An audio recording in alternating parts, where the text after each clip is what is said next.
Right now we're going to talk a little bit about the new VDC portal. So as you first come to the portal, you access the site by going to http://developer.verizon.com. You're going to land on this page. So you'll see it's a whole new look and feel.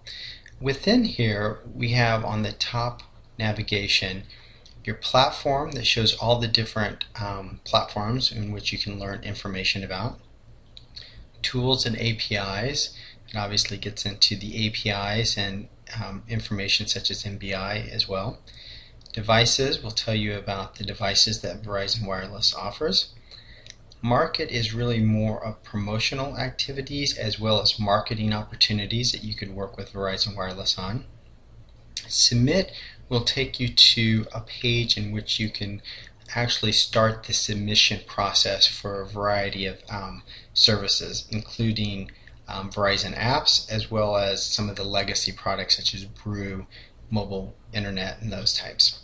Support will take you to the forum and blogs. So I'm going to step through a couple of the different things or the attributes within the portal.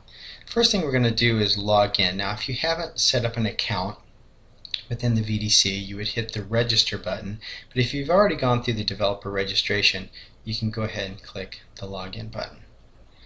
So this is going to take you to the screen where you'll actually log in. So this would be the email that you had submitted when you first registered as a developer, and you put in your password.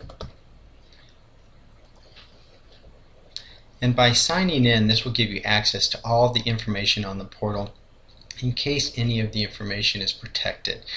You don't need to register to access the majority of content, but there are specific things that do require that you're actually registered in order to view.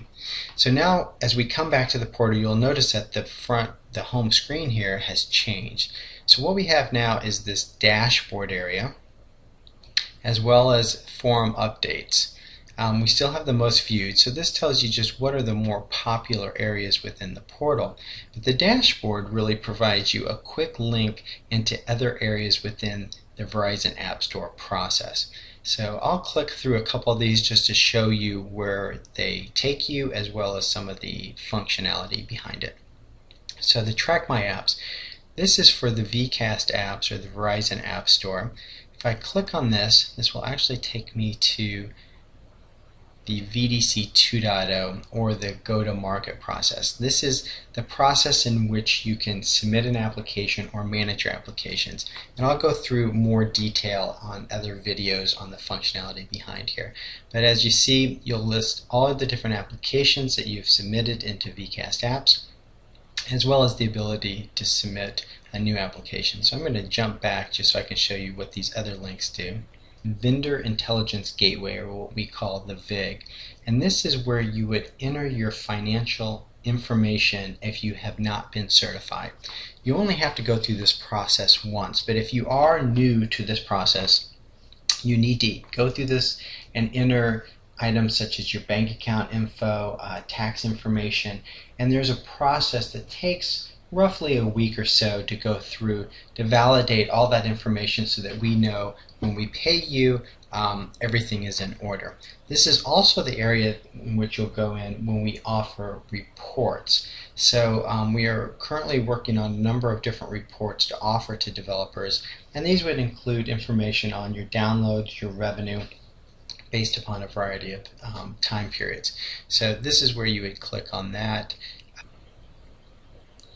So here we land on the site of the VIG, and this is where you can get your information, fill out your info, and do your profile. Now that we're back at the portal, you can also go to your Manage Users. So this is where you will jump into the process in which you can either accept new members into your company if they've also registered on the VDC and are looking to join your company. So we can go ahead and click this. So here it'll show you these are all the different members. This is a test account, so I don't have very many people involved here. If you are the main point of contact, this just means you're a primary user, but your name will be associated with the company. So anytime there's a report or specific emails come out that just really need to go to one person within your company, this would be that main point of contact. A primary role is really a developer who has the administrative rights as well to this. So you can change roles of other users by clicking on the tab and moving them into different areas. So I'm going to go ahead and leave that into the primary. Secondary role with financial rights is a role in which you may not have all the administrative rights, but you still have access to the financial information. And then the last role here is the secondary role. And the secondary role is what everybody initially gets set as. You can easily change them into a different role, but this gives them still the ability to submit applications, look at information within the system, but you just can't access any of the financial information. So there are different varying areas. If somebody were to ask to join your company, you would see that tile appear here. It would say accept or reject. You accept them, it'll automatically put them into the secondary role, and then you can move them into various places. If you want to get back to the portal, you could use the browser at the top here and go back, or you can go up here, click on main, and these are the same links that you'll find in the top nav bar of the portal. So if I click back on home, it's going to take me back over to the portal. The last thing here is company information. So we click on this, and this is just really taking me back to the information that I had entered when I had registered the company. So if you ever need to edit your technical information, your technical support information, the company address, any of those types of things, you can make those edits here and click on the Save button. So once again, we'll jump back to the portal. So now we've really talked about the dashboard. So the next thing I'd like to talk about is how you can actually submit an application. So as we saw earlier, you can access the submit application through the Track My Apps. There was that submit application tab in the top left. But the other way to do it is to go to your top nav, select the submit button,